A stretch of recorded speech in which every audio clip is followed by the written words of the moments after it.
আসসালামু আলাইকুম, সবাইকে স্বাগত জানাচ্ছি আরও একটা নতুন রাস্তার রেসিপি দেখার জন্য। আজকে আপনাদের সাথে ইউনিক একটি রাস্তার রেসিপি শেয়ার করব। খেতে অনেক বেশি সুস্বাদু। আশা করি ভিডিওটি সবার কাছে ভালো লাগবে। ভালো লাগলে একটি লাইক দিয়ে দেখা শুরু করবেন। একটি বাটিতে নিয়ে নিব 2 কাপ পরিমাণ আটা। আপনারা চাইলে ময়দাও নিতে পারেন। দিয়ে দিব 1 টেবিল চামচ কালো জিরে, স্বাদমতো লবণ এবং 1 চা চামচ পরিমাণ চিনি, 1 চা চামচ রান্নার তেল এবং 1 চা চামচ ঘিটা দেওয়ার চেষ্টা করবেন, তাহলে খেতে অনেক বেশি সুস্বাদু হয়। মিশ্রণটা ভালো করে মিশিয়ে নিব, যতক্ষণ পর্যন্ত না হাতে দলা পেকে যায় ততক্ষণ মিশিয়ে নিব। এখন নর্মাল টেম্পারেচারে থাকা পানি দিয়ে একটি ডো বানিয়ে নিব। এখনও যারা আমার চ্যানেলটি সাবস্ক্রাইব করেনি প্লিজ সাবস্ক্রাইব করে নিন, এবং যারা ফেসবুক থেকে দেখছেন প্লিজ পেজটাকে ফলো দিয়ে রাখুন। অল্প অল্প পানি দিয়ে একটি সফট ডো বানিয়ে নিব। একদম নরম হবে না, আবার শক্তও হবে না। পরোটা করলে যেরকম শক্ত হয় এরকমই হবে। 15 মিনিটের জন্য রেস্টে রেখে দিচ্ছি। একটি বাটিতে 2 টেবিল চামচ রেগুলার তেল এবং 2 টেবিল চামচ ময়দা নিয়ে নিচ্ছি। এখন মিশ্রণটা ভালো করে মিশিয়ে নিচ্ছি। দেখুন কতটুকু ঘন হয়েছে। এখন একটি শিরা তৈরি করে নেব। তার জন্য দিয়ে দিব 1 কাপ পরিমাণ পানি এবং 1 কাপ পরিমাণ চিনি। চিনিটা আপনাদের স্বাদ অনুযায়ী, কিন্তু আমার কাছে মনে হয় 1 কাপ পানির জন্য 1 কাপ চিনি যথেষ্ট। পানিটা যখন ফুটে উঠবে এ পর্যায়ে দিয়ে দিব 1 ফালি লেবুর রস। এখন 5 মিনিটের মতো জাল করে নেব। শিরাটা 1 তার বা 2 তারের কোনো প্রয়োজন নেই। যখন দেখবেন যে একটু ঘন হয়ে আসছে, আঠালো ভাব চলে আসছে, এ পর্যায়ে নামিয়ে নেবেন। তো শিরাটা রেডি।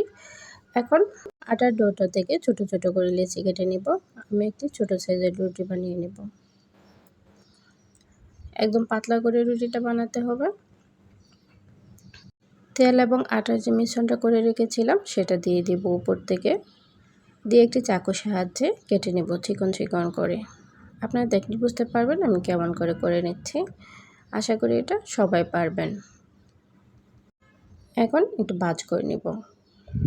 আমি কেমন করে করছি সেটা দেখুন।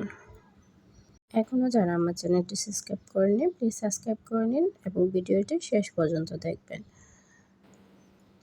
এখন রোল করে নিয়েছি। এখন এটাকে পেঁচিয়ে নেব। শেষের অংশটা মাঝখান থেকে সিল করা হয়ে গেলে একটি বেলনের সাহায্যে একটি রুটি বানিয়ে নিব।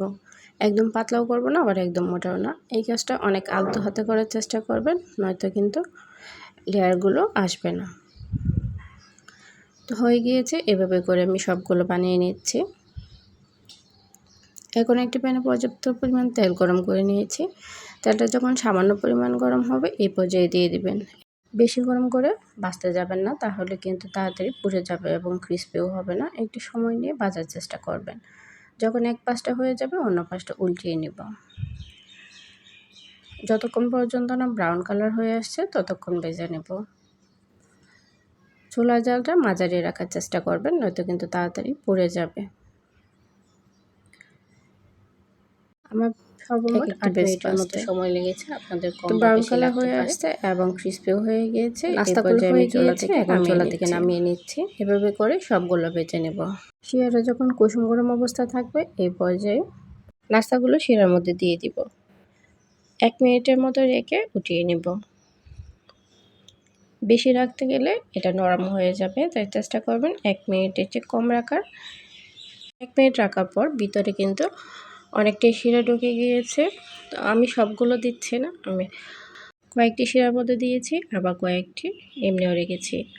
শিরা ছাড়াও কিন্তু এটা খেতে অনেক বেশি সুস্বাদু, আর শিরা দিয়ে খেলে এটা আরও দ্বিগুণ সুস্বাদু হয়ে যায়। আশা করি ভিডিওটি সবার কাছে ভালো লেগেছে।